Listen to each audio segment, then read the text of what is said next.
गिबियावनो भारतआव 1881 मायथाइयाव सेन्सासखौ ब्रिटिशनि आमोलाव सानजेनदोंमोन। ओमफ्राय बिदिनो 10 बोसोर सानै फैबाय थादों। ओमफ्राय भारतआ उदांस्रि जानायनि उनाव 1951 मायथाइयाव सानजेनदों उदां भारतआ। दा बे 51 मायथाइनिफ्राय सानै फैनानै जे थांनाय 2021 मायथाइयाव साननो गोनांमोन। नाथाय बेवहाय COVID-19नि थाखाय बेयो दोनथ'जादों। दा बेखौनो जेर हमनानै फैगौ 2027 मायथाइयाव बे जेनेरेल सेन्सासखौ सानगोन।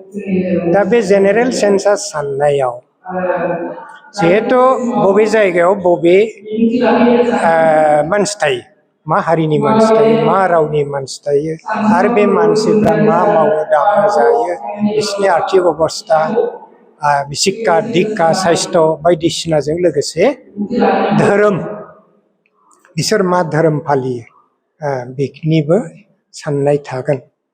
दा ओंखायनो जोङो मिन्थिनो मोननायाव माने बाथौ धोरोमनि बे सेन्सासखौ गिबि 2001 मायथाइयाव सानदोंमोन। दा बे 2001 मायथाइयाव साननाय मथे 3,70,114 थारमाने 3,70,114 जन मोनदोंमोन बाथौसाफोरखौ दुलाराय भारत हादराव। माने भारत हादराव गोबां रायजो दं। बे रायजोनि मादाव 14था रायजो 14 स्टेट बे कभार जानाय आरो।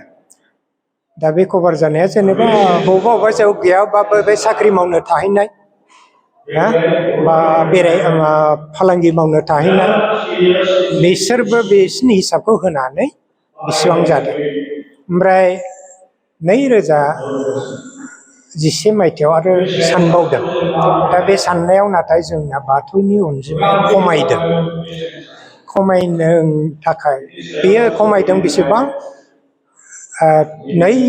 बे समनि साननाया जादोंमोन 2,45,954 सिगांनि साननायनिफ्राय 1,24,000 बेसेबा आरोखि खम जादों। दा बे खम जानाया जोंखौ माने गोमोहोदों आरो सोमोनांहोदों। मानो दानि जुगाव बाथौआरिया मारै खमायखो? जोंनिया बर' बाथौआरिफोरनि जोनोमा खम जाबाय, मानसिफोरनि जोनोम जानाया, गथ' गथाया खम जाबाय।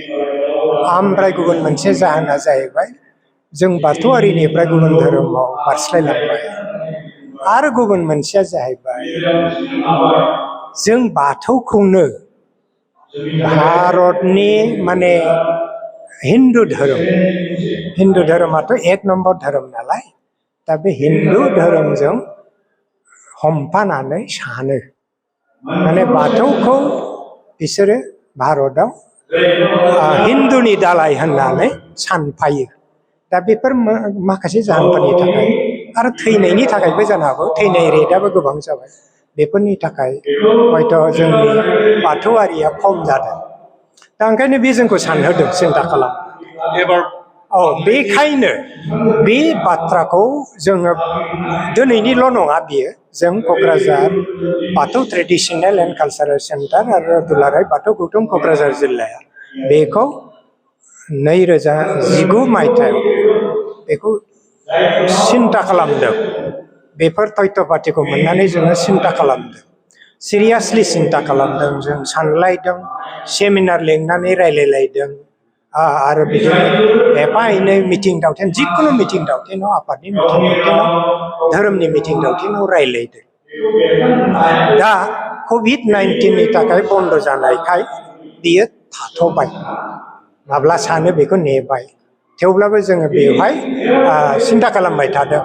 बेनि थाखाय जोङो सांग्रांथि लाबोनांगौ। दा ओंखायनो बे 2019 मायथाइनिफ्रायनो बेनि रेमेडि हिसाबै एक नम्बरा जाहैबाय सांग्रांथि लाबोनाय बेखौ जों खालामबाय थाबाय माने न' हाबाखैब्लाबो जोंनि गेजेराव जाबाय मिथिं दावथिं रायलायबाय गुबुन मोनसेया जाहैबाय जाहाथे भारताव थानाय 6टा धोरोम दं नङा होमबा एक नम्बरा जाबाय हिन्दु मुसलमान ख्रिस्टियान जैन बुद्ध जैन आरो सिख बिसोरो 6टा बिसोर जाहैबाय गाहाय धोरोम बे गाहाय धोरोमफोरखौ भारतनि संबिजितआव गनायदों आरो बिसोरखौ फारि फारियै हिन्दुनिफ्राय एक साननानै फारि फारि 6टासिम मोनसे सेपारेट कलामाव सानदों दानिया बे भारताव थानाय गुबुन गुबुन हारिफोरनि हारिसाफोरनि बा हिन्दु धोरोमनिनो माखासे दालायफोर बेफोर दालायफोरखौ माबायाव 1010 बे कड नम्बराव 1,10,000 कडाव बिसोरो सानदों गावबागाव नाम होनानै बेवहायनो बाथौआबो 110 बे कलामजों सानजादों दहाय आं बुंनाय हिसाबा बे कलामनिफ्राय मोननाय